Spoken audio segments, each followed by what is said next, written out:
was gonna make a wreath, and he asked me why, because it was not Christmas time.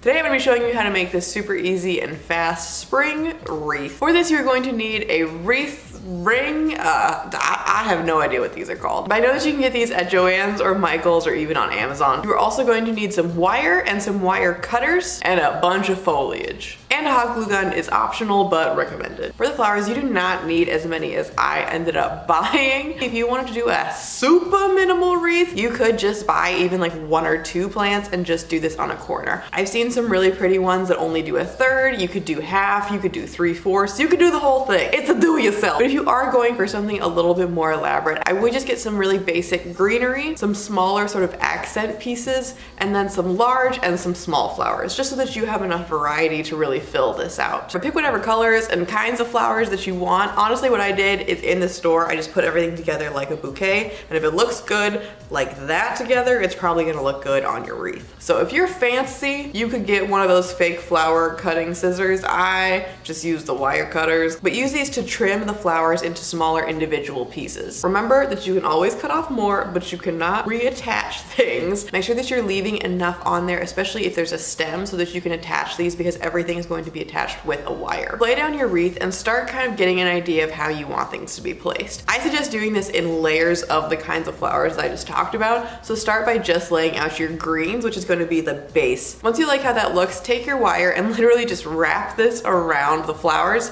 attaching this to the ring. While you're doing this, every couple of pieces that you attach on there, I definitely would pick the whole thing up, because things are going to look different and lay a lot nicer with gravity if they're laying on the ground. But since this is going to be hanging up, it's just good to pick it up just to make sure that everything is actually looking how you want it to before you get in too deep. So the second step is you are just going to add in some of these filler flowers, and then finally more of your center pieces, if that makes sense. And this is where your hot glue gun can come in handy. If you want some of these to visually lay flat, I would just cut the stems completely off of this and then use a little bit of hot glue to apply these facing up. Kids, that's that. Told you this was very easy. If my idiot self can do this, you can definitely do this. And that's everything, so go ahead and hang up your beautiful, glorious spring wreath. Make all of your neighbors jealous. Take a walk outside and have a nice day. Bye, thank you for watching. Consider this an invitation to my gangster nation.